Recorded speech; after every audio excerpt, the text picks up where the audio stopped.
Stage کے جلوہ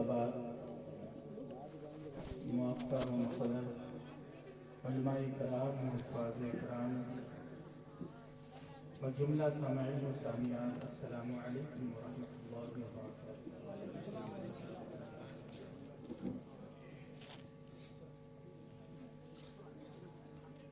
لک الحمد یا اللہ،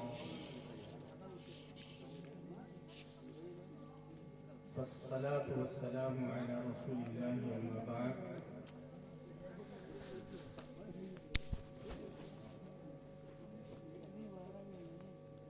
اعوذ باللہ من الشیطان الرجیم، بسم اللہ الرحمن الرحیم۔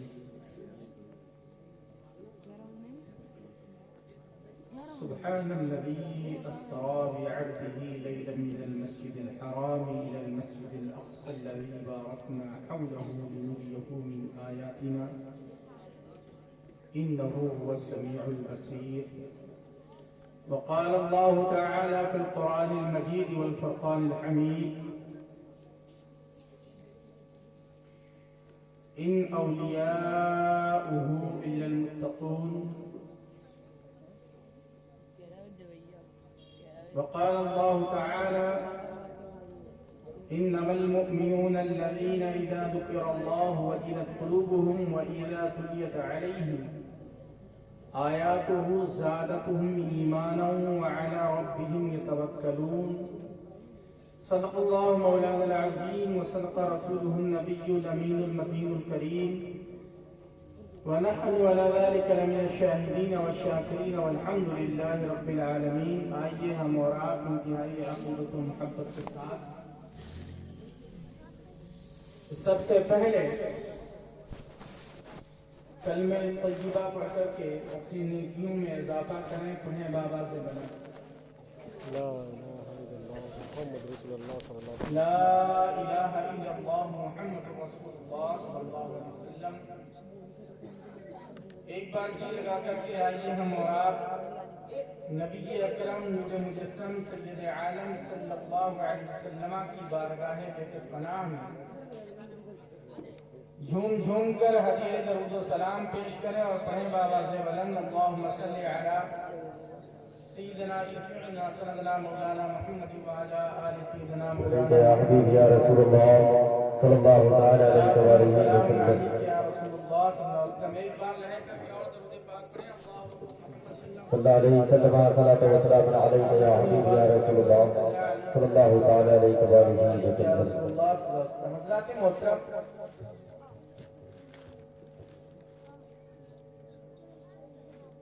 جو ماحول آپ نے بنا رکھا ہے سننے اور سنانے کے لیے ایسا ماحول نہیں ہونا چاہیے، اور نہ میرا مزاج اپنی جماعت کے تمام تر علماء اور قراء اور خاص کی مزاج کی جیسا ہے۔ میں ان چیزوں کو پسند بھی نہیں کرتا ہوں، ہلڑ بازی مجھے بالکل نہیں پسند۔ بات بات پر نعرہ لگایا جائے، جو شعر سمجھ میں آئے تب بھی، نہ سمجھ میں آئے تب بھی۔ بعض اوقات ہم نے ایک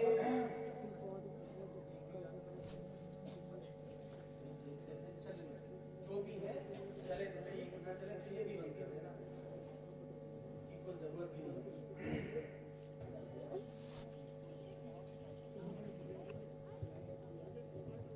ایک پروگرام میں آج کے کچھ سالوں پہلے شریک تھا، اور کلام پڑھنے والے نے کلام اعلیٰ حضرت پڑھا اور پڑھا کہ رضا نفس دشمن ہے دم میں نہ آنا۔ کیا پڑھا؟ رضا نفس دشمن ہے دم میں نہ آنا۔ اور شاعر صاحب نے یہ کہنا شروع کر دیا کہ جب تک سبحان اللہ نہیں پڑھو گے تب تک میں اگلا مصرع نہیں پڑھوں گا۔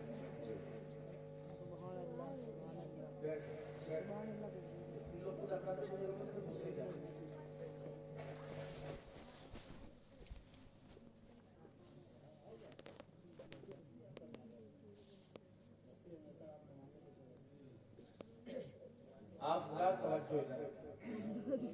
چپ رہے۔ شاعر نے کیا کہا؟ رضا نفس دشمن ہے دم میں نہ آنا۔ اس نے قید لگا دیا کہ جب تک آپ سبحان اللہ نہیں کہو گے تب تک ہم اللہ مصرا نہیں پڑھیں گے. یہ ہمارے سنیوں کا حال ہے. آج سنیوں کے جلسے 92% ہوتے ہیں، لیکن اگر سب سے جاہل کوئی قوم ہے تو سنی ہے. عمل سے اگر کوئی ہے کوئی قوم تو وہ سنی ہے.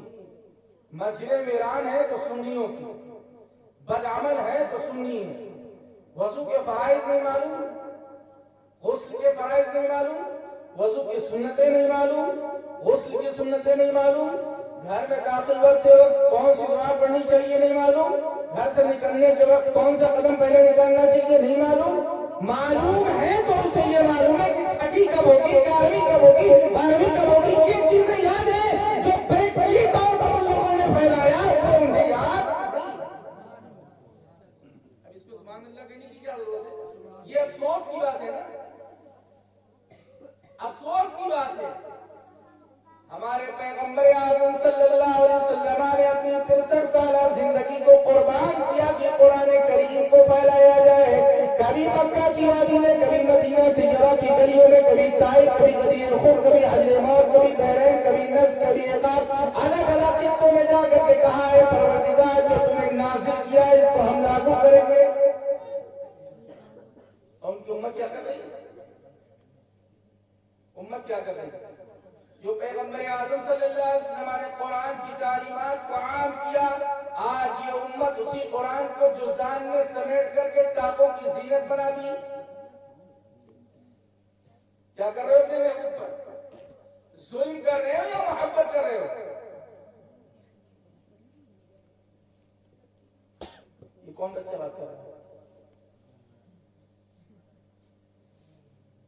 نہ میں کرائے کا مولوی ہوں اور نہ نذرانے کا عادی ہوں، سمجھے؟ میں اللہ اس کے رسول کا پیغام سنانے آیا ہوں. سناؤں گا، تمہیں اچھا لگے تبھی سننا، کڑوا لگے تبھی سننا. میں تمہاری مرضی کے مطابق نہیں سنانے آیا ہوں، اللہ اس کے رسول کا پیغام سنانے آیا ہوں. ہماری جزا اور سزا کا مالک وہی پروردگار ہے. موت و زندگی اس کے قبضے قدرت میں ہے. نہ میرا کوئی رزق بند کر سکتا ہے، نہ مجھے کوئی موت دے سکتا ہے. ہم اگر تمہاری کہنے کے مطابق کریں تو تمہاری طبیعت کہے گی تب بھی ہم کو کہنا پڑے گا. ہمیں طبیعت کی پرواہ نہیں رہتی، ہمیں شریعت کی پرواہ رہتی ہے. محمد عربی کے غلام ہے، جب تک جسم میں جان ہے ان کا پیغام سنائیں گے، اپنے باپ دادا کا پیغام سنانے والے نہیں. اس لیے جب اللہ اس کے رسول کا پیغام سنایا جائے اس کو کان لگا کے سنا کیا کرو. کیونکہ قرآن کریم پارہ نمبر 9 کے اندر ہے کہ جب قرآن کی تلاوت ہو تو اس کو کان لگا کے سنو تاکہ تم پر رحم نازل کر دی جائے. اور اگر اس کا اپوزٹ کیا ہوگا؟ اگر کان لگا کر نہیں سنو گے تو پھر رحمت آئے گی یا تمہارے لیے زحمت وہ چیز بن جائے گی. بھائی اگر اندھیرا ہے تو اس کا اپوزٹ کالا، اجالے کا اپوزٹ اندھیرا، کالے کا اپوزٹ سفید. جو جس چیز میں بھلائی ہے اگر اس کو روگردانی کرو گے اس کی تو تمہارے لیے زحمت ہے. اس لیے سنجیدہ مزاج کے ساتھ بیٹھے.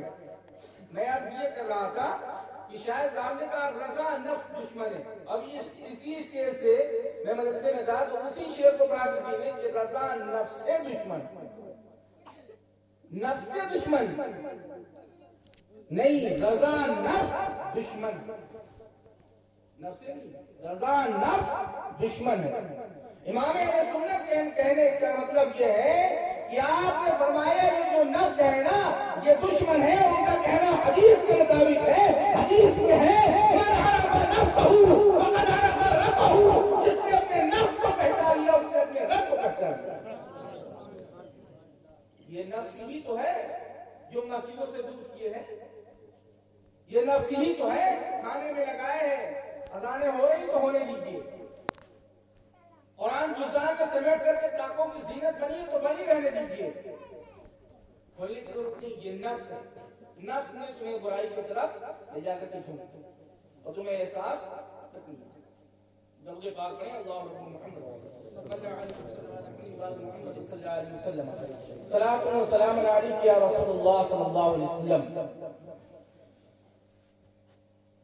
ایک شعر بس پڑھ کر کے اپنی گفتگو کا آغاز کرتا ہوں درود پاک کے متعلق. ذکر نبی اور ذکر خدا ہے ذکر سے بہتر لگتا ہے. ذکر نبی اور ذکر خدا ہے ذکر سے بہتر لگتا ہے.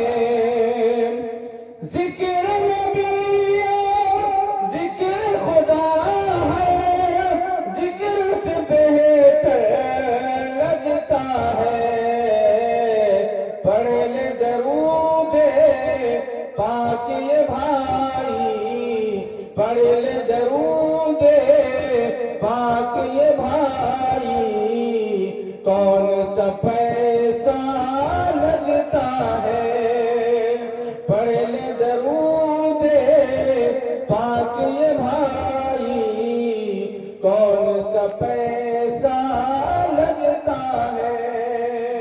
اور اسی درود کے متعلق ایک شعر اور ہے کہ پڑھو درود پڑھو مومنو قرینے سے. پڑھو درود پڑھو مومنو قرینے سے. پڑھو درود پڑھو مومنو قرینے سے. حضور خود ہی چلے آئیں گے مدینے سے.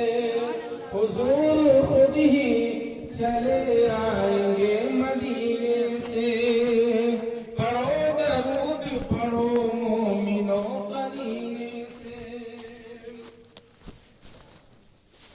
میں نے خطبہ مسئلہ کے بعد قرآن کریم فرقان حمید کی 3 آیت کریمہ تلاوت فرمائی. پہلی آیت کریمہ جس کا ترجمہ ہے کہ اللہ تعالیٰ ارشاد فرماتا ہے سبحان الذی اسریٰ بعبدہ لیلا من المسجد الحرام. پاک ہے وہ ذات جو لے گئی رات و رات اپنے بندے کو مسجد حرام سے مسجد اقصی تک. اور یہ اس شب معراج کا مہینہ ہے. ابھی 2 دن تک شب معراج کی رات گزری لیکن مجھے بہت افسوس ہوتا ہے آج کے مسلمانوں کو دیکھ کر کے ان کے کریکٹر و کردار رویہ اثر و رسوخ کو دیکھ کر کے. میں آپ سے پوچھوں کہ پیغمبر اعظم صلی اللہ علیہ وسلم کو جو معراج ہوئی تو معراج کے کیا کیا انعام ہیں؟ معراج کہتے کسے ہیں؟ آپ کے جانے کا مقصد کیا تھا؟ رب کے بلانے کی مرضی کیا تھی؟ آپ گئے تو کیا لے کر کے آئے؟ تو میں یہ دعوے کے ساتھ کہہ سکتا ہوں کہ 80% لوگ سے قاصر ہوں گے. بتا سکتے بولیے 80% لوگ ہی کہ معراج میں حضور پاک صلی اللہ علیہ وسلم کو کیا کیا حکم دیا گیا. لیکن ایک چیز تو آپ نے سنا ہوگا. ہم تمام تر چیزوں کی طرف نہ جا کر کے ایک چیز میں آپ سے پوچھنا چاہتا ہوں کہ آپ نے یہ تو سنا ہوگا کہ معراج کی رات اللہ تعالیٰ نے نماز تحفہ دے کر کے محبوب کو واپس سنا ہے نہیں سنا؟ بولو یار سنا ہے نا؟ کیا دیا تھا تحفے میں؟ کیا دی؟ نماز کے علاوہ اور بھی تحفے. قرآن کریم کی تفسیر پڑھیں گے تو اس میں اس بات کا بالکل خلاصہ ہو جائے گا کہ کون کون سے تحفے تھے. لیکن نماز جو اصل تحفہ سب سے بھاری اور بھرکم تحفہ سب سے انوکھا اور نرالا تحفہ جو دیا وہ معراج میں نماز کا تحفہ ہے. اعلان نبوت کے کتنے سال کے بعد نماز پڑھی؟ کوئی بتا سکتا ہے؟ اعلان نبوت کے کتنے سالوں کے بعد نماز پڑھی؟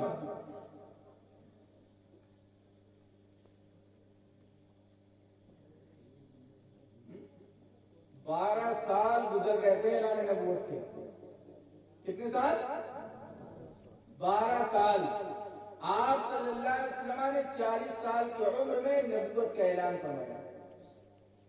کتنے سال کی عمر میں؟ 40 سال کی عمر میں. 12 سال مکہ کی گلیوں میں آپ تبلیغ اسلام کرتے رہے. 12 سال کے بعد معراج کی رات میں جب اللہ کے نبی صلی اللہ علیہ وسلم گئے تب نماز پڑھی.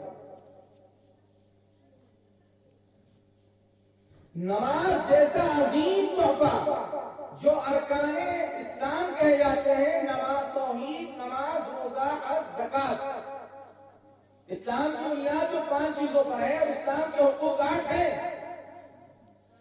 آج مسلمان کی کوالٹی اس قدر گر چکی ہے کہ اس کو اپنے دین کے بارے میں ہی نہیں ڈالی. یہی قوم آگے چل کے مرتد ہوگی، اسلام سے نکلے گی، اسلام کو برا بھلا کہے گی، خدا کو برا بھلا کہے گی، اللہ اس کے رسول کو برا بھلا کہے گی، صحابہ اور اولیاء کو برا بھلا کہے گی. بات یہ ہے نہ خدا کے بارے میں جانکاری ہے، نہ رسول کے بارے میں جانکاری ہے، نہ صحابہ کی تاریخیں یاد ہے، نہ اولیاء کی سوانح یاد ہے. تو بات یہ ہے کہ اس کے سامنے کوئی کچھ کہنے والا آئے گا کہ وہ ایسے تھے، وہ ایسے تھے، وہ ایسے تھے، یہ بھی ہم یہاں ملا کر کہے گا ہاں وہ ایسے رہے ہوں گے. تاریخ کو بنا لی. میں دعوے کے ساتھ کہہ سکتا ہوں اگر اپنے باپ دادا کی کہانی بتانی ہو تو 10 چیزیں بتائے گا. 10 چیزیں. کتنی چیزیں؟ 10 چیزیں گنائے گا. وہ بھی گنا لیتا ہے تو اس میں تھی باتیں، اور وہ بھی گناتا ہے شیخی بگاڑنے کے لیے جو ان میں موجود نہ تھی. آج سینکڑوں لوگ ایسے ملیں گے جن کے باپ دادا نے غربت کی زندگی گزاری ہو، آج ان کے پاس مال کی فراوانی آ گئی تو یہ کہنے لگے کہ ہمارے باپ دادا کو کچھ نہیں مالدار تھا، جبکہ یہ جھوٹ ہے، سراسر جھوٹ ہے. لیکن ایک جو سچی ذات ہے جس کو خداوند قدوس کہتے ہیں، اس کی ربوبیت، اس کی حقیقت اور اس کے کمال، اس کی خوبی، اس کا رؤوف ہونا، اس کا رحیم ہونا، اس کا کریم ہونا، اس کا قہار ہونا، اس کا جبار ہونا، اس کی تمام خوبیاں ازلی اور ابدی ہے، ہمیشہ سے ہے، ہمیشہ رہے. باپ دادا کی قصے اور کہانیاں یاد ہیں اور ان کے ایک ایک چیزیں یاد ہیں. میں آپ کو رک کر کے ایک بات بتا دینا چاہتا ہوں. جب ہم اور آپ مادر شکم میں تھے، آکسیجن کا کوئی معاملہ نہیں تھا، کھانا کھانے کا کوئی معاملہ نہیں تھا، پانی پینے کا کوئی ذریعہ نہیں تھا. اس مادر میں اللہ تعالیٰ نے ماں کے شکم میں 4 اندھیروں کے اندر، ایک تو رات کا اندھیرا، دوسرے پیٹ کا اندھیرا، پھر اس کے اندر ایک کہیں اس کا اندھیرا، پھر اس کے اندر ایک کہیں اس کا اندھیرا، اتنے اندھیرے میں رہ کر کے اللہ تعالیٰ نے رکھ کر کے اتنے اندھیرے کے اندر تمہاری زندگی کو باقی رکھا، تمہاری روح کو باقی رکھا، تمہارے ہاتھوں کو صحیح بنایا، تمہارے دماغ کو صحیح بنایا، تمہارے پیروں کو صحیح بنایا. اتنی اچھا طریقے سے بنا کر کے اللہ نے فرمایا لقد خلقنا الانسان فی احسن تقویم. ہم نے انسان کو احسن صورت میں پیدا فرمایا ہے، اتنی اچھی کوالٹی کے ساتھ. پروردگار عالم نے ناک یہاں پہ بنائی، تھوڑی اٹھا دیتا، تھوڑی سی اٹھا دیتا تو عجیب شکل کے ہو جاتے. کان یہاں لگائے، تھوڑے سے اور کو اٹھا دیتا، یہ عجیب قسم کے ہو جاتے. اگر پیر اس طریقے سے تھوڑا سا ٹیڑھا کر دیتا، لنگڑے کہے جاتے. ہاتھ اس طریقے سے کوالٹی بدل دیتا، لوڑے کہے جاتے. اس طریقے سے تمام طرح احسانات خداوند قدوس نے ہم پر، تم پر کیے. لیکن اگر آپ ان کو ایک بات اور بتا دیتے ہیں، اگر راستے سے چل رہے ہو، پیر خدا نے بنائے ہیں، ہاتھ خدا نے بنائے ہیں، دماغ خدا نے بنایا ہے، جسم خدا نے بنایا ہے، منہ خدا نے بنایا ہے، جسم کے ہر اعضاء کو خدا نے مجبور بخشا ہے. لیکن جاتے وقت ایکسیڈنٹ ہو گیا، آنے والا کوئی آیا، چاہے وہ مسلم ہو یا غیر مسلم، سکھ اور عیسائی، آنے والا ایکسیڈنٹ کی حالت میں تمہیں پایا اٹھا کر کے ہاتھ پکڑ لے کر کے گیا، ڈاکٹروں نے دوا دیا، علاج کیا، آپریشن کیا، تم ٹھیک ہو گئے. اس سے مل کر کے کہتے ہو بھیا ہم تمہارا احسان کبھی نہیں بھولیں گے. بولو کتنا کام کیا اس نے تمہارا ساتھ. صرف ہماری باڈی تھوڑی سی ڈیمیج ہوئی تھی کہ اس نے اٹھا کر کے آپ کو ہاسپٹل پہنچایا. زندگی اس کے ہاتھ میں تھی، موت اس کے ہاتھ میں تھی. بولو اب رک کر کے یہ جملہ سن لو، کہ ایک دنیا دار تمہیں اٹھا کر کے ہاتھ پکڑ لے کر کے گیا، اس سے ملتے ہو تو کہتے ہو تیرا احسان زندگی بھر نہیں بھولیں گے. اب معاشرے شکل میں زندہ رکھنے والا، جب رہنے والے زمین پر ہوئے پھر چلانے والا، پیروں میں طاقت دینے والا، ہاتھ میں طاقت دینے والا، دماغ میں قوت دینے والا، نسوں میں خون کی روانی کرنے والے کا احسان کب یاد کرو گے؟ جب قبر میں اتار دیے جاؤ گے. جب قبر میں جاؤ گے تب اس وقت کو یاد کرو گے تو نہیں. پارہ نمبر 7 کے اندر اللہ تعالیٰ ارشاد فرماتا ہے کہ جب قبر میں جانے والے جاتے ہیں، اگر کسی کا باپ گیا، اس کے بعد بیٹا گیا، ان دونوں پر عذاب ہوتا ہے تو باپ یہ کہتا ہے پروردگار عالم اس بچے پر عذاب زیادہ کر دے، کیونکہ اس نے مجھے مرتے ہوئے دیکھا تھا لیکن اپنے عمل میں کوئی تبدیلی نہ کی. تب تک ادھر بیٹا آواز لگاتا ہے پروردگار عالم میرے باپ پر عذاب زیادہ کر، کیونکہ اس نے خود برائی پر عمل کیا، مجھے بھی بھلائی کی تلقین نہ کی. موبائل چلا موبائل چلا.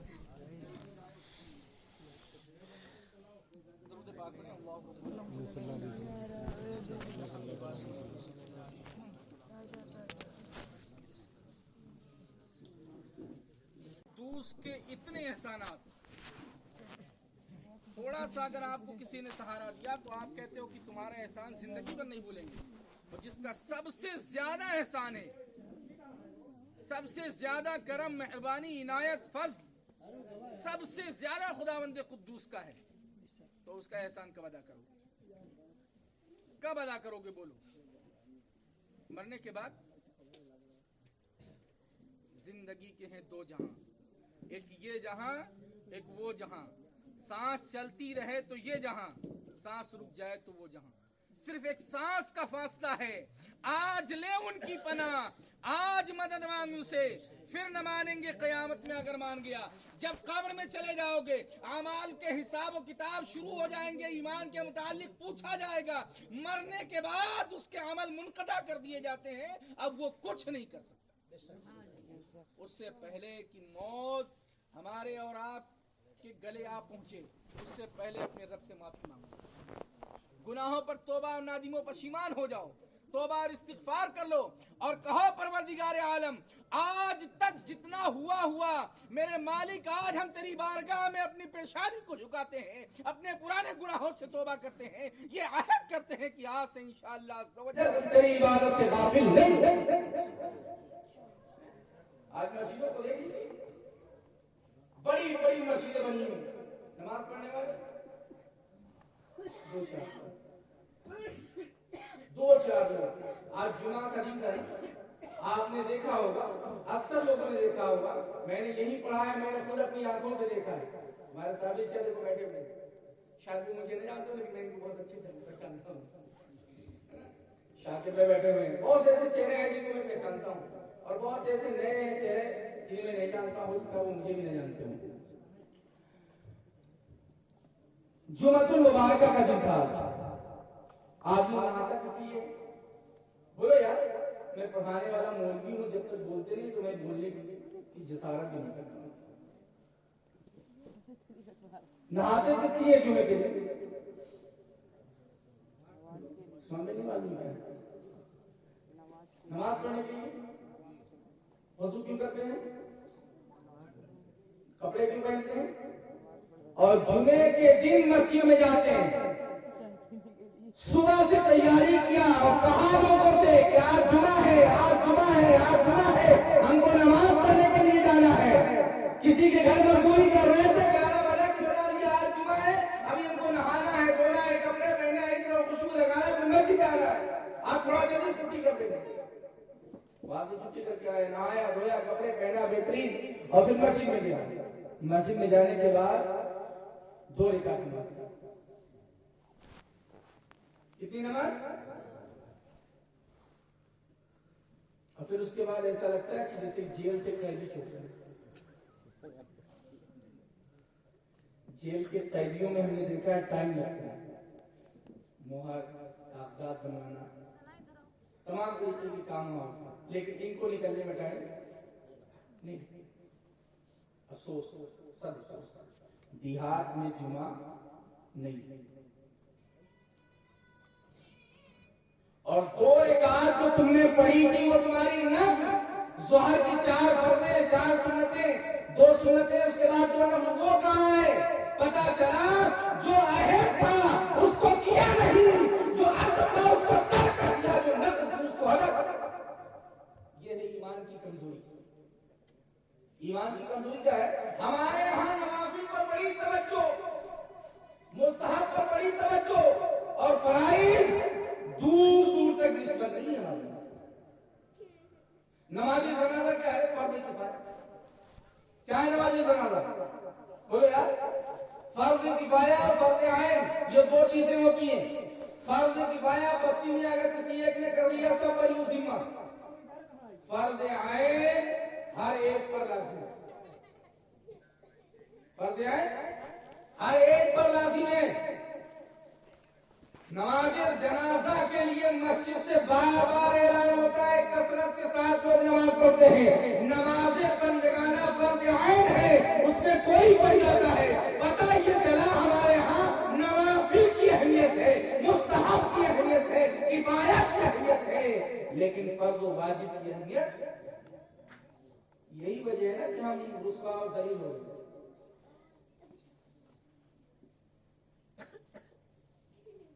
ہماری رسوائی کا کیا معاملہ؟ یہی نتیجہ ہے۔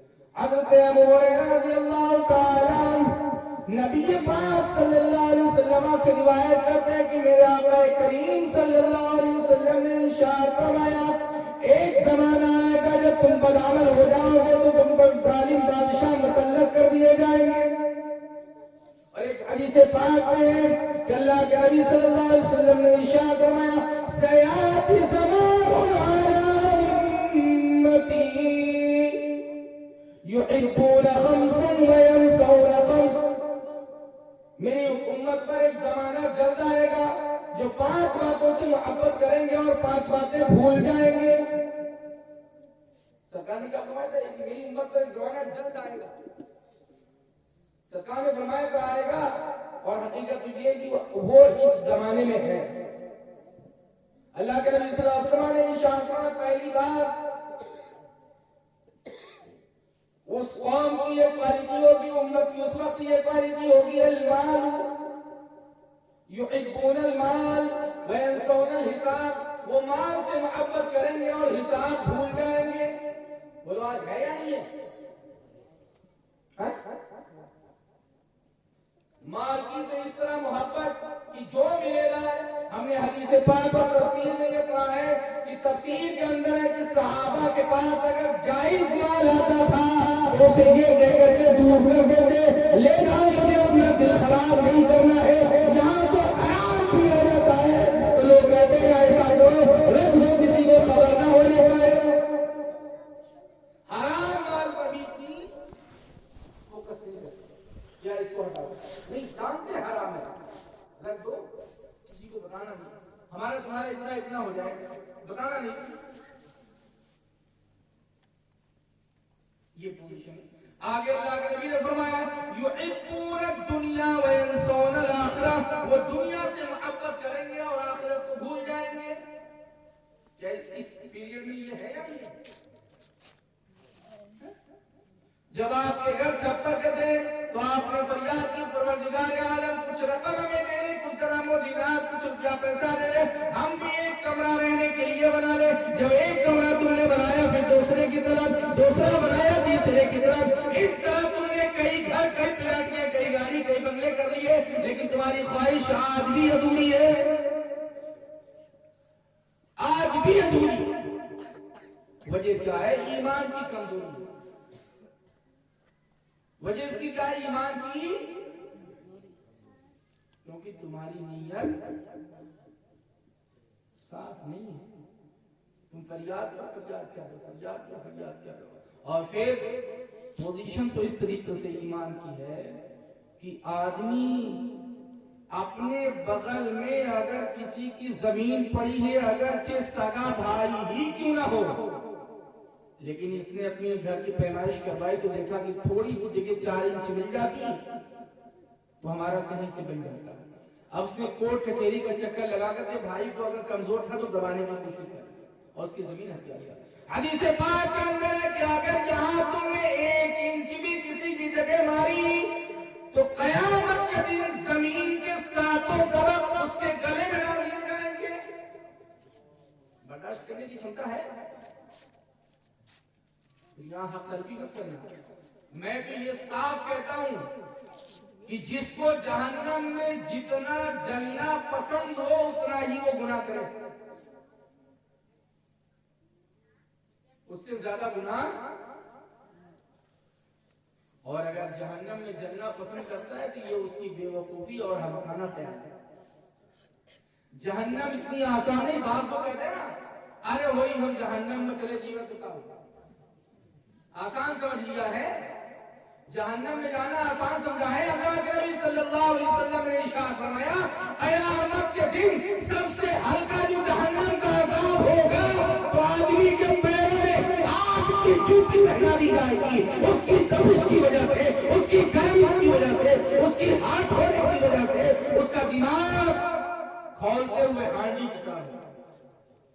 آسان سمجھ لیا ہے جہنم. اللہ کے نبی نے یہ بھی فرمایا کہ اگر جہنم کو سوئی کے ناکے کے برابر کھول دیا جائے اس کی گرمی, اس کی تپش سے پوری دنیا تباہ ہوگا.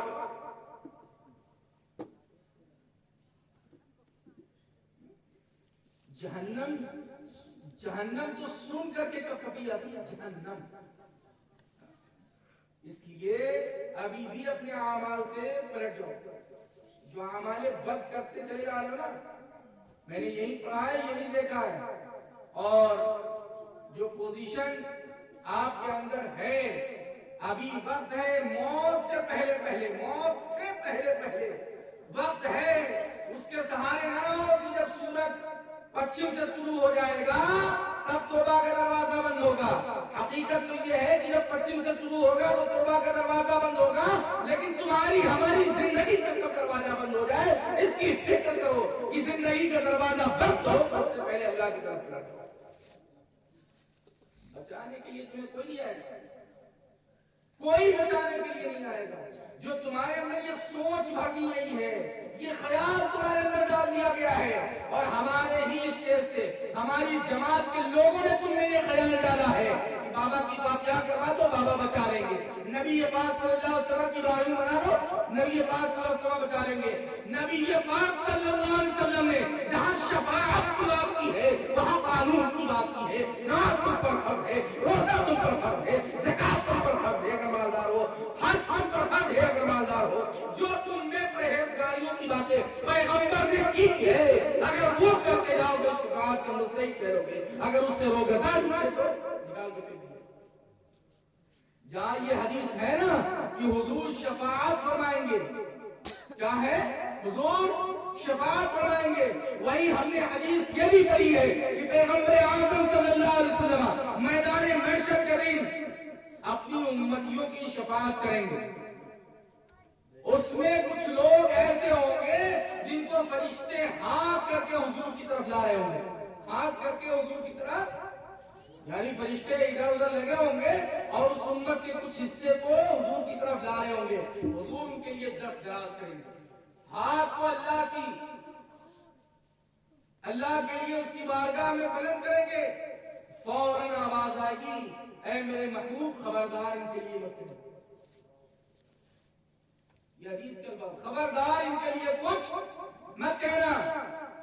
سوال ہوتا ہے کہ کیوں؟ تو پروردگار عالم ارشاد فرمائے گا میرے محبوب یہ تمہارے آنے کے بعد تمہارے دین میں تبدیلی پیدا کر دیے تھے. انہوں نے اپنے کیسوں کے دار سے اسلام کا چہرہ مسخ کیا تھا, تمہاری تعلیم کے اوپر سے پھٹ ڈال دیا تھا, تمہارے قانون کو ٹھکرا دیا تھا, تمہارے قانون سے منہ پھیر لیا تھا. پیغمبر نے شراب کو بیان کیا تھا. آج مسلمانوں کے بچے اکثر شراب پی رہے ہیں, شراب کا نام بدل کر کے بیئر کر کے پی رہے ہیں, جوا کے اڈوں پر جا رہے ہیں, عیاشیوں میں مبتلا ہو گئے ہیں. ہر بد فعلی مسلمان کے اندر پائی جا رہی ہے. یہی وجہ ہے ان کے اعمال برے ہو گئے تو اللہ تعالیٰ نے ان پر ظالم بادشاہوں کو مسلط.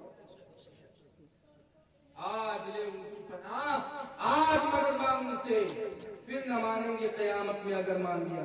قیامت میں دیکھو گے کہ نبی اکرم صلی اللہ علیہ وسلم عسى ان يبعثك ربك مقام محمودا، یعنی آپ کو مقام محمود عطا کیا گیا ہے، آپ بلند مقام پر ہیں، آپ سفارشی کے لیے جائیں گے، آپ میری سفارش کر دیں گے، تب آپ کے اعمال بولنے ہوں گے کہ اللہ کے محبوب صلی اللہ علیہ وسلم یہ آپ کا امتی تو ہے، لیکن آپ نے کہا تھا جھوٹ مت بولنا، یہ جھوٹ بول کر کے تجارت کرتا تھا، جھوٹ وعدہ کرتا تھا، وعدہ خلافی کرتا تھا، یہ تمام تر برائیوں میں ملوث پایا جاتا تھا، تمہارے اعمال بولیں گے۔ اب تمہاری تو شفاعت ہونے والی تھی، لیکن تمہارے اعمال تمہارے خلاف کیا کرو گے؟ تو بولو، اس بستی کے اندر ایک آدمی ایسا ہو جس کے خلاف ہر آدمی گواہی دے، بتاؤ اس کو کوئی جیل جانے سے روک سکتا ہے؟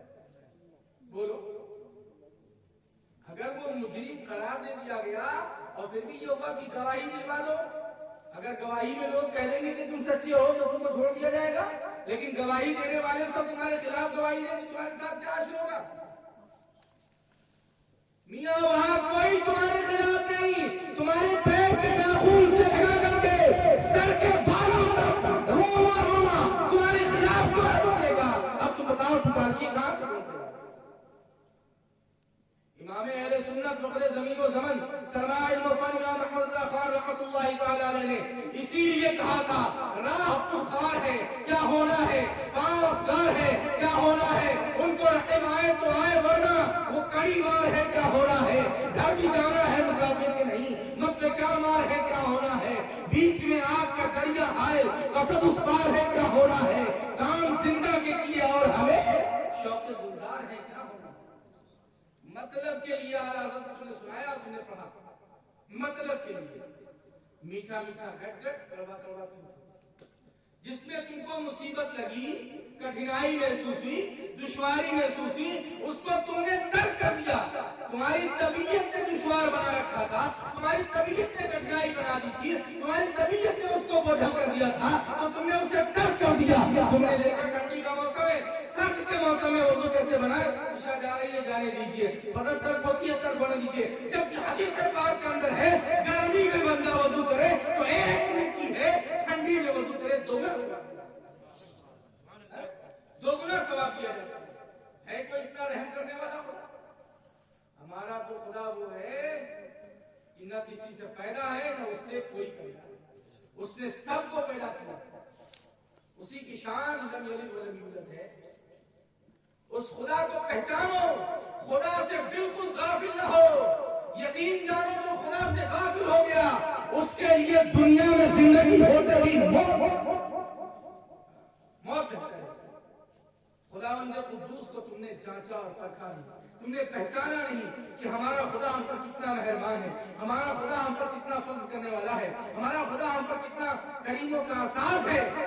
یہ قرآن کریم فرقان حمید کے اندر ہے، وَاذْكُرُوا اللَّهَ كَثِيرًا لَعَلَّكُمْ تُفْلِحُونَ، اللہ کا ذکر کثرت کے ساتھ کرو تاکہ تم کامیاب ہو۔ ہمارے یہاں جمعے میں خطبہ ہوتا ہے، ہوتا نہیں ہوتا ہے؟ بولو، آپ کی عمر 50 سال، 60 سال، 40 سال، 30 سال ہوتی، مان لے بالفرض آپ نے 15 سال کی عمر سے جمعہ پڑھنا شروع کیا، آج تک ایک آدمی بتا دے کہ خطبے میں کیا کہا جاتا ہے؟ اس پر ہمارے علماء کی بھی بڑی کم توجہ ہوتی ہے، خطیبوں کی بھی بڑی کم توجہ ہوتی ہے۔ ہمارے یہاں ممبر و محراب سے یہی نہیں بتایا جاتا کہ یہ خطبہ سنایا جا رہا ہے تو خطبے میں اللہ اور رسول نے کہا ہے، بس خطبہ پڑھ دیا، جماعت کھڑی ہو، کہا کیا گیا؟ خطبے میں کیا کہا؟ اللہ نے کیا فرمایا؟ اللہ نے کیا بتایا؟ جب میں تھا تب بھی اور ہو سکتا ہے غالباً آج بھی، جب میں تھا تب بھی اور ہو سکتا ہے غالباً آج بھی، تمہارے یہاں کیا یہ دستور ہے کہ فجر کے بعد یا ظہر کے بعد یا عصر کے بعد یا مغرب کے بعد یا عشاء کے بعد یا ہفتے میں یا مہینے میں یا سال میں ایک دن ایسا متعین ہوتا جس میں قرآن پڑھ کے سنایا جاتا، ترجمہ بتایا جاتا، تفسیر بتائی جاتی، جس سے پتہ ہی چلتا کہ میرے رب نے میرے پاس پیغام کیا بھیجا؟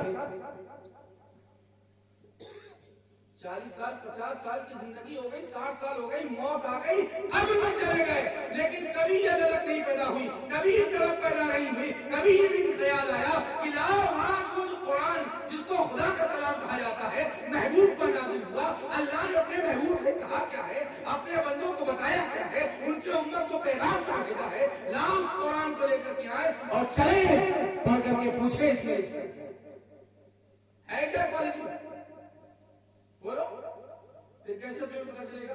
اگر تمہارے سامنے کوئی آ کر کے کہتے ابھی ایک نااہل اور احمق قسم کا آدمی، اس نے کہا تھا قرآن کریم میں 28 آیتیں ایسی ہیں جو جہاد کا بڑھاوا دیتی ہیں، آتنکواد کا بڑھاوا دیتی ہیں، وہ ملعون نے اپنا دنیائی میں حشر دیکھ لیا، آخرت میں دردناک عذاب اس کے لیے واقعی ہے، لیکن اس کا جواب دینے کے لیے تمہیں بھی تو جانکاری ہونی چاہیے کہ آپ آیت حق میں حق یہ ہے کہ آیت میں جہاد کا حکم ہے تو کس لیے ہے بھی یا نہیں ہے، اس کا مطلب کیا ہے، مفہوم کیا ہے، ارتھ کیا ہے، کیا کس لیے یہ آیت نازل ہوئی، کہاں نازل ہوئی، کس موقع پہ نازل ہوئی، اس کے راوی روایت کرنے والے کون ہیں، کہاں یہ نازل ہوئی، اس کے اسباب کیا ہے، اس کا معاملہ کیا ہے، کیوں یہ آیت کریمہ آئی، تمہیں خود جانکاری نہیں ہے، عمر اتنی گزر گئی کبھی جانکاری لینے کی کوشش بھی نہیں۔ اچھا 2 سال سے اعتراض کیا اس نے، 2 سال قبل کم سے کم اعتراض جب کیا تھا تبھی پوچھ لیتے کہ کہیں موقع ہے تو جواب دے سکتے۔ یہ ہمارا تعلق ہے اسلام سے، یہ رشتہ ہے قرآن سے، یہ پیغمبر سے محبت کا ثبوت ہے۔ کہہ دیکھو کہ محبت ہے ان کو حضور سے، خاص محبت ہے، کیسی محبت؟ اللہ کے محبوب کو اللہ سے محبت تھی، طائف کے پیغام الہی سنایا، اللہ کا پیغام بتایا، میسج پر کر کے بتا دیا، پیغمبر اعظم پر بکروں کی عائش کی گئی، آپ کے ساتھ آپ کے غلام زید بن حارثہ تھے، کبھی دائیں کبھی بائیں کبھی آگے کبھی پیچھے، جل جانے کے پتھروں کو روکتے، پھر بھی حضور اقدس صلی اللہ علیہ وسلم کے جسم اطہار پر اتنے پتھر پڑے کہ آپ کے جسم سے اس قدر خون بہا کہ آپ کے نالین مبارک کی جوتیاں، آپ کے نالین اور آپ کے پیروں میں اس قدر خون لگ گیا کہ آپ کے نالین خون سے تر ہو گئے، خون سے بھر گئے، لیکن پھر بھی 1 مہینہ تک طائف میں ٹھہرے، 1 مہینہ تک طائف میں رکے رہے کہ آج نہیں تو آج یہ قوم مان جائے گی، آج نہیں تو آج مان جائے گی، کیونکہ خدا نے ہم کو یہ پیغام دیا ہے کہ جا کر کے میرے بندوں کو بتا دینا، اپنی امت کو سنا دینا، اس لیے خدا نے کہا ہے سنانے کے لیے، تو ہم انہیں سنائیں گے، ہم اپنا کام کریں گے، سزا ملے یا جزا ملے گی۔ تم بتاؤ کتنے لوگوں کو پیغام سنایا، کتنے لوگوں کو قرآن سنایا تم نے، کتنوں کو جا کر کے بتایا کہ خدا کا کلام ہے، خدا اس میں یہ فرماتا ہے، خدا اس میں یہ فرماتا ہے، خدا اس میں یہ فرماتا ہے۔ ایک دن صحابہ نے عرض کیا یا رسول اللہ، اللہ تعالیٰ کو ہم کیسے مانیں، کہاں ہے خدا؟ تو اللہ تعالیٰ نے ارشاد فرمایا میرے محبوب میرے بندے آپ سے پوچھتے ہیں کہ خدا کہاں ہے، تو فرما دو یہ تمہاری رگوں سے زیادہ ٹھنڈا، تمہاری رگوں سے زیادہ وہ مجھے دور نہ سمجھے، لیکن بات یہ ہے جب تم خدا سے دور ہو گئے تو خدا نے تم کو اپنی رحمت سے دور کر دیا، اب تم چیختے بھی ہو، چلاتے بھی ہو، شور مچاتے ہو، لیکن تمہاری مدد نہیں ہے۔ اس کی وجہ کیا ہے؟ اصل وجہ کیا ہے؟ اصل وجہ دیہاتی اعتبار سے میں سمجھا دوں، مان لے بالفرض آپ کے گھر کا ایک راستہ تھا جس سے آنا جانا آپ کا ہوتا تھا، آپ نے اس راستے پر کانٹے ڈال دیے، تکلیف کی چیز آپ نے وہی، اس لیے آپ کا راستہ بنا، اس لیے ابھی بھی وقت ہے جب تک جسم میں جان ہے، آ جاؤ اس خدا کی طرف جس کی شان وحدہ لا شریک ہے، جس کی شان قل هو اللہ احد ہے، جس کی شان اللہ الصمد ہے، اس خدا کی طرف آ جاؤ اور آج اس کی بارگاہ میں سجدہ ریز ہو کر کے، میں پیشانی کو ٹیک کر کے، ماتھے کو ٹیک کر کے کہہ دو پروردگار عالم جو غلطیاں ہو گئی، جو خطائیں ہو گئی، جان میں ہوئی انجان نہیں، میں اپنے سارے گناہوں سے توبہ اور استغفار کرتا ہوں، اللہ تعالیٰ آج سے ایک نئی زندگی کا آغاز کرتا ہے۔ آج بھی اگر اگر چاہو تم مسجدیں آباد ہو سکتی ہیں، ممبروں میں محراب بھر سکتے ہیں، تمہاری زندگی انمول بن سکتی ہے، تمہاری زندگی کا نیا تارا روشن ہو سکتا ہے، تمہاری زندگی بھی قبر میں جانے کے بعد تمہاری قبر بھی روشن ہو سکتی ہے، تمہاری قبر میں خوشبو بھی آ سکتی ہے، لیکن شرط یہ ہے کہ پیغمبر اعظم کی غلامی قبول کر لو اور رب کی بارگاہ میں جھک جاؤ، یقین جانو جو خدا رسول کو راضی کرتا ہے اس کی زندگی جہاں بھی کامیاب ہوتی ہے اور آخرت میں بھی کامیاب ہوتی ہے۔ درود پاک سنائیں اللہ صلی اللہ علیہ وسلم، صلاۃ و سلام علیک یا رسول اللہ صلی اللہ علیہ وسلم۔ معراج کی رات اللہ کے نبی صلی اللہ علیہ وسلم تشریف لے گئے اپنے رب کے پاس۔ اعلیٰ حضرت کہتے ہیں، بعض لوگ یہ کہہ دیتے ہیں کہ اہل سنت کے لوگ نبی کی اتنی تعریف کرتے ہیں کہ وہ خدا کے برابر ٹھہرا لیتے ہیں۔ میرا ان سے کوئی معاملہ نہیں، ان کا نظریہ وہ سمجھا۔ میں صرف اتنی بات کہتا ہوں کہ تم اگر مجھ پر الزام لگاتے ہو تو میرے امام کا کہنا ہے وہ لا مکان کے مکی ہوئے، وہ لا مکان کے مکی ہوئے، سر عرش تخت نشین ہوئے، وہ نبی ہیں جن کے ہیں یہ مکان، وہ خدا ہے جن کا کوئی، وہ نبی ہے جن کے ہیں یہ مکان، وہ خدا ہے جس کا مکان نہیں۔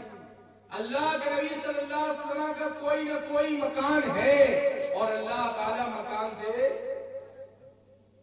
اور دوسری بات یہ کہ ہمارے نبی صلی اللہ علیہ وسلم عبداللہ کے لخت جگر ہیں، آمینہ کے نور نظر ہیں۔ چونکہ اللہ کے نبی صلی اللہ علیہ وسلم پیدا ہوئے تو جو پیدا ہو جائے وہ خدا نہیں اور خدا کبھی پیدا نہیں ہوتا۔ ہم اپنے محبوب کو خدا نہیں مانتے لیکن خدا پاک سے جدا بھی نہیں مانتے۔ یہ جو ہم پر الزام لگاتا ہے وہ بے بنیاد اور اس کا الزام گھٹیا لکھا ہے۔ دوسری بات، اللہ کے نبی صلی اللہ علیہ وسلم تشریف لے گئے۔ بعض لوگ یہ کہتے ہیں کہ نبی مر کر مٹی میں مل گئے، اور میں نے یہ پڑھا ہے اور وہ خود یہ کہنے والے جو کہتے ہیں نا کہ نبی مر کر مٹی میں مل گئے، وہ خود کہتے ہیں امام الانبیاء، امام الانبیاء۔ اب اگر پوچھ لیا جائے آپ تو کہتے ہو مر کر مٹی میں مل گئے، تو مسجد اقصی میں جو آپ نے نماز پڑھائی اس میں تمام انبیاء شریک تھے، اگر یہ مانتے نہیں ہو کہ شریک نہیں تھے تو پھر امام الانبیاء، انبیاء کے امام کیسے کہتے ہیں؟ پتہ یہ چلا جتنے بھی نبی آئے ہیں وہ کوئی نبی مر کر مٹی میں نہیں ملے، بلکہ انبیاء کو بھی اجل آنی فقط آنا، ایک لمحے کے لیے موت آتی ہے پھر ان کی روح اسی میں لوٹا دی جاتی ہے۔ حدیث پاک کے الفاظ ہیں ان اللہ حرم علی الارض ان تاکل اجساد الانبیاء فنبی اللہ حی یرزق، بے شک اللہ نے زمین پر حرام کر دیا ہے کہ وہ انبیاء کے جسموں کو کھائے، تو اللہ کے نبی زندہ ہے انہیں رزق دیا ہے۔ ہمارا ایمان کتابوں پر ہے کہ جو اللہ کے نبی صلی اللہ علیہ وسلم نے فرمایا جو قرآن میں ہے ہم اس پر ایمان رکھتے ہیں۔ کوئی کیا کہتا ہے اس کا معاملہ اس کے ساتھ، وَلَنَا عَمَلْنَا وَلَكُمْ عَمَلْنَا۔ دوسری بات، معراج کی رات اللہ کے نبی صلی اللہ علیہ وسلم گئے جو تحفہ نماز کا لے کر کے آئے۔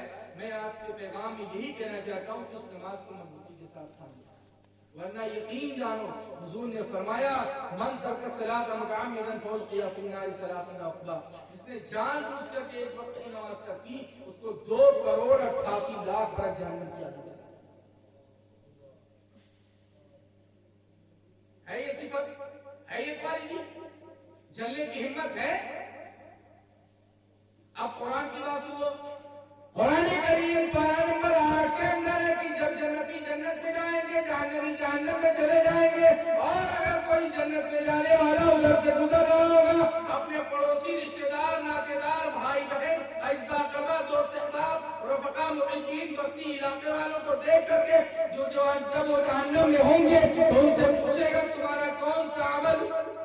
قرآن کے الفاظ ہیں قالوا ما سلککم فی سقر، قرآن کے الفاظ کیا ہے؟